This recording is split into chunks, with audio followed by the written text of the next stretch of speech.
Boxing Ego here. If you like this video, make sure you hit the like button and also subscribe to the channel and hit the bell icon on the top of your screen to get notified when the latest new content drops. Deontay Wilder says if he wasn't black, he'd probably be a bigger star right now. What up, Fight World? It's your boy Ego, and I'm back with some more boxing. Make sure you smash the like button. Also subscribe to the channel for the latest and greatest in boxing. If you want to become part of the gang, notification gang, please hit the bell icon. Shout out to the Super Chat channel donations, the Venmo, and the Patreon family. We are working. Now, quick disclaimer. Deontay Wilder did an interview with The Guardian. Shout out to them. Link in the description. This is to some, not really me, but to some, I don't care. I'll talk about whatever I want on my channel. But to some, it's a sensitive subject. Listen, you guys have a few options. One, if you don't like the content and you don't want to talk about race as it pertains to boxing, then don't click on the video. The titles are there for a reason. You have up to 100 characters to disclose what the video is going to be about. So I don't want to hear all this complaining. Hey, why are you talking about this? Let's get back to box. You shouldn't have clicked on it. 2, unsubscribe, or 3, listen and enjoy the show. Now, Deontay Wilder, I want to start with some quotes from him. He says, and I quote, "The problem with America is we got media downing American fighters. We got analysts and so-called experts downing American fighters. You got former champions that have made their mark in the sport but don't want to see their legacy passed down American fighters." I never understood that, especially as a champion. You should want somebody to come and pass you. You should want someone to keep the sport alive and build it up. Even the champions don't want their legacy passed because they don't want to be forgotten.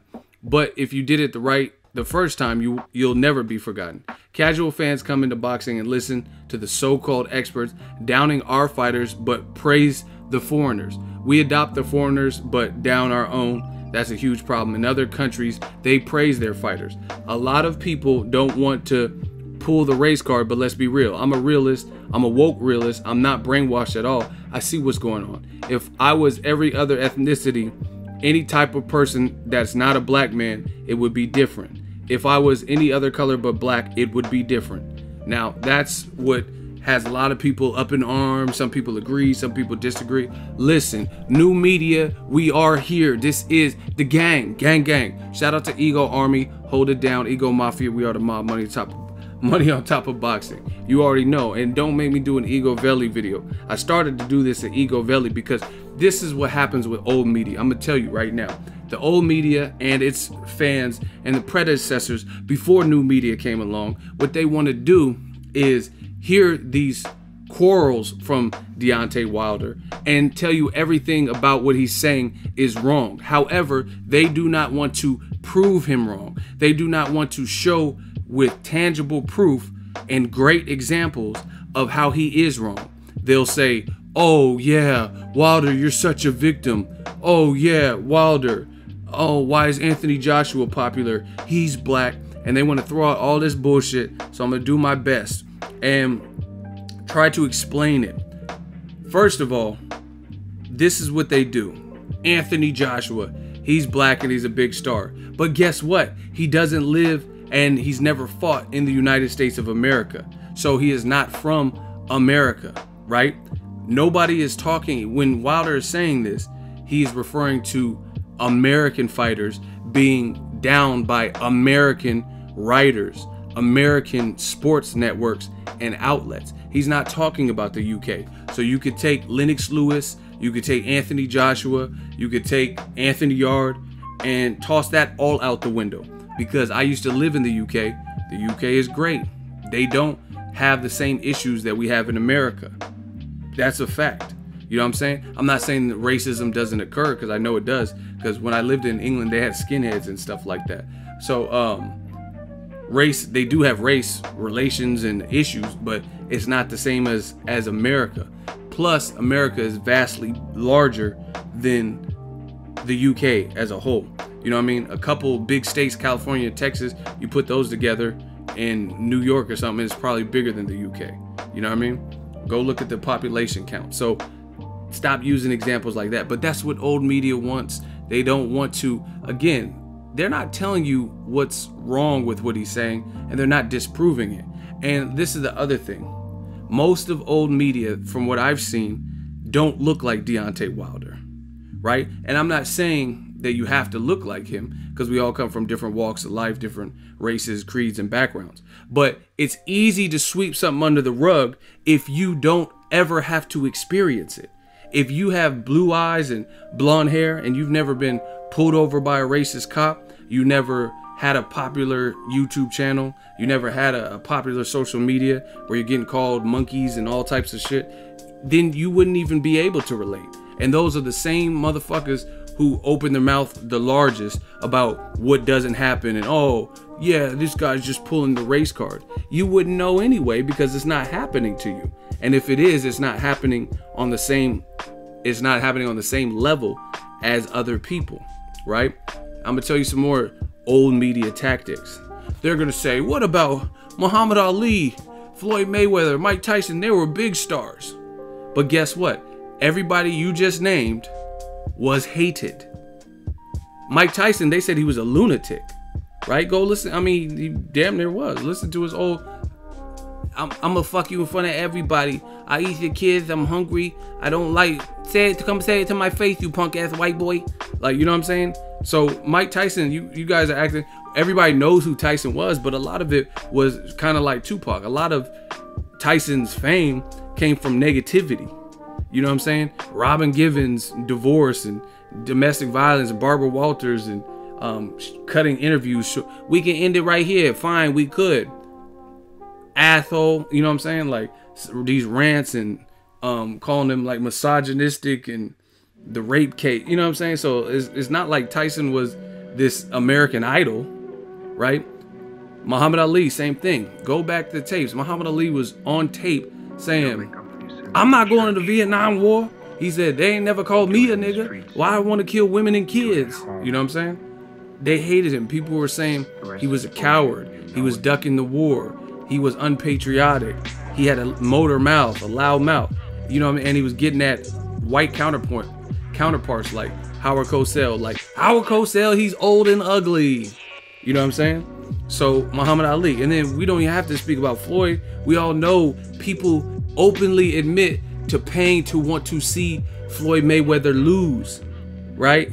For 20 years, you know what I mean? Or the latter part of 20 years, they paid to watch him lose, to see him. They got someone from a whole nother sport who was a bit bigger than him, who had the same kind of brash demeanor and the villainistic trash talking in Conor McGregor, just to see if he could do it. So what Wilder is saying, it's not far off. But a lot of people are going to make it sound like it's far off. Oh, yeah, he's playing the victim and he's just saying that, and it's really blame PBC. Why blame PBC? Because a lot of what he's talking about has nothing to do with PBC. For example, ESPN Dan Rayfield. So Rigondeaux moves up two weight classes,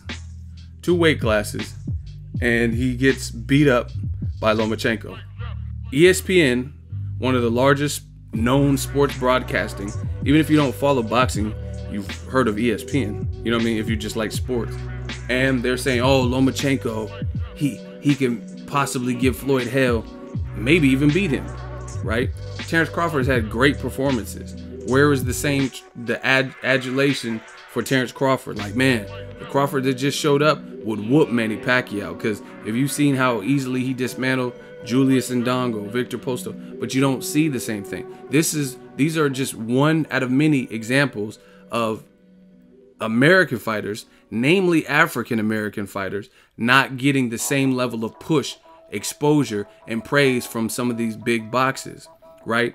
And you can't say, oh, it's Wilder, he's a villain, Floyd's a villain, because Terrence Crawford ain't no fucking villain. He's a cool dude. He's pretty much quiet, and he shows his ass off in the ring, and he got skills. Same thing with Andre Ward, and they still hate him. Some people like ESPN didn't even go to some of his fights, but you went to the Kovalev fight probably because you thought Kovalev would beat him and you wanted to see him lose. But why didn't you go to the cover of the Sullivan Barrera fight? Why didn't you cover Alexander Brand? But you'll watch a mismatch from Golovkin. If Golovkin's fighting Adama or Willie Monroe, someone we don't know, Dominic Wade, you'll cover that shit. You know what I mean? So this is what he's talking about with foreign fighters. Same thing with Manny Pacquiao. And I'm not mad if someone likes a Canelo, a Pacquiao, or someone outside of America. That's great. But herein lies the problem, is when it's not consistent. It's not fair. If there's a foreign fighter like Golovkin who's a knockout artist and you love that, then why do you hate Deontay Wilder so much?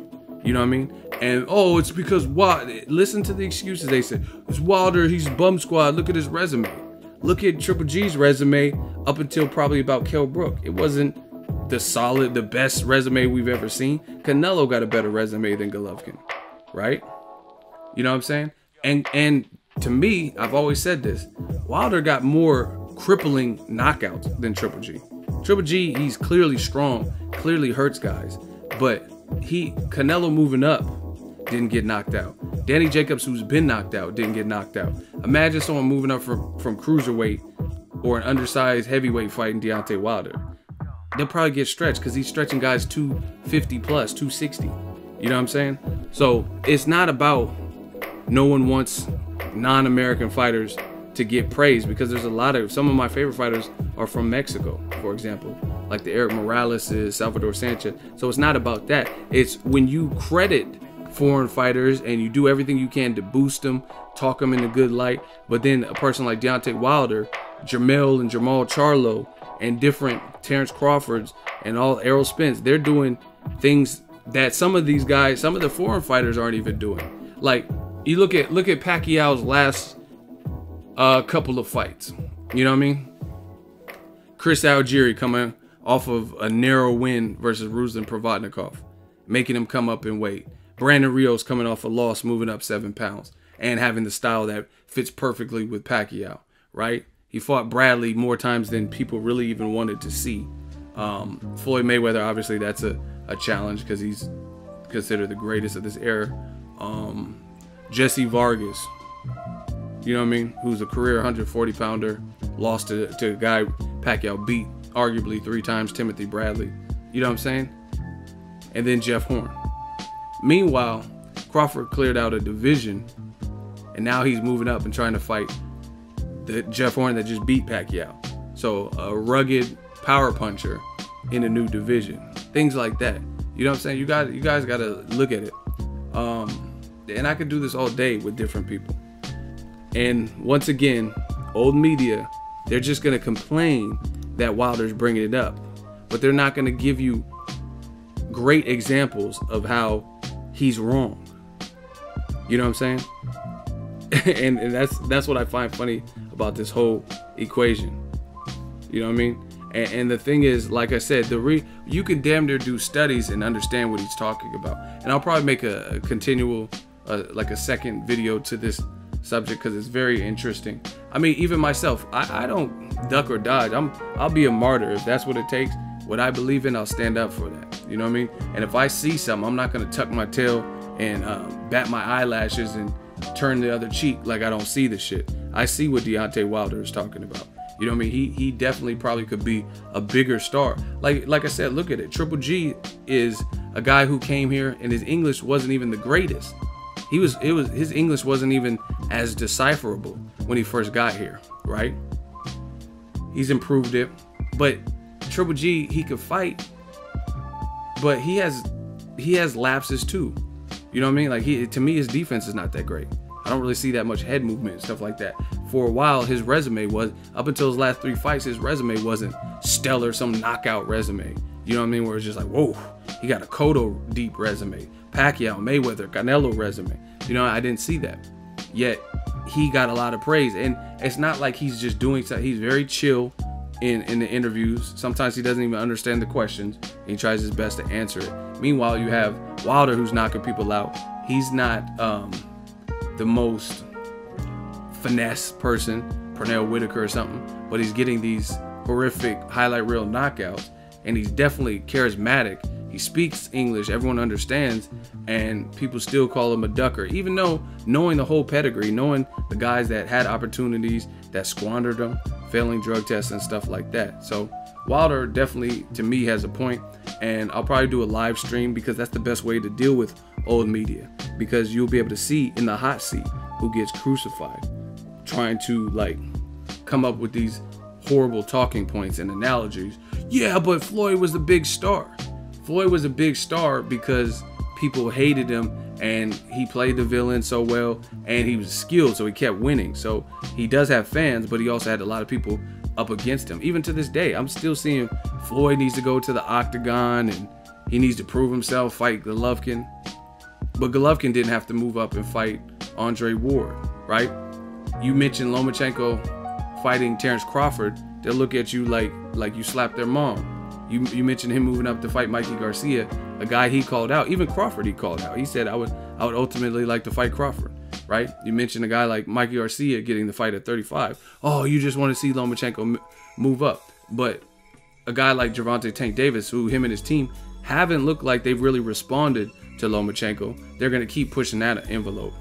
He doesn't seem like he wants to fight you for whatever reason. So what are you going to do? You're going to spend your whole career chasing a guy that doesn't have a belt? You know what I'm saying? But these are the things they don't talk about. But here at Boxing Ego, new media, we will talk about it. And like I said, I'll do a live stream with this topic, because that's why I could expose a lot of the bullshit people are talking about. Oh, Muhammad Ali, people liked him. You weren't even alive. Most of you guys weren't even alive during that timepiece. You know what I mean? There was real life racism. There was pictures of Muhammad Ali with Malcolm X. They didn't like Malcolm X. They didn't like people who were associated with him. Muhammad Ali was one of those people, and Muhammad Ali spoke up on racism and oppression. So you guys do your research. Listen, a lot of those people are no longer threats. Mike Tyson don't box anymore. Muhammad Ali has passed away, rest in peace. So they're no longer a threat to anybody. But if, let's say, Roy Jones, for example, was still in prime, looking like he always did in his past, and he was in Golovkin's division, then you would see the hatred come out. But those people are considered either out of the sport or close to it. Like, you know what I mean? Roy Jones, he's seen his best days or whatever. So no one's really considering him a threat. That's why it's easy for you to have a Mike Tyson, Muhammad Ali, Ray Robinson. Some of those motherfuckers are dead. You know what I mean? So you could put pictures of them up and wear t-shirts of them and stuff like that. Yeah. Because they're not a threat to anybody you like. Not a threat to Lomachenko. Not a threat to Sergey Kovalev. Not a threat to Tyson Fury. Not a threat to whoever else is out there. You know what I mean? Canelo or whoever. Any other foreign fighter or anybody non-American. So it's easy to embrace them now that they're gone from the sport, or now that they're gone totally and passed away. Let me know what you guys think. If you understand Deontay Wilder, his point, let's get a like. Shout out to Ego Army, holding it down more on this subject matter. Make sure you smash the like button as always. Hate, comment, and subscribe. Till next video, Ego sign. So if you enjoyed this video and want more content like this on the channel, you can show your appreciation by going to the PayPal donate button or the YouTube support button. And you can donate any amount that you feel is equivalent to the value of this video. Much more to come. Thank you guys for your support. Boxing Ego, the future of boxing.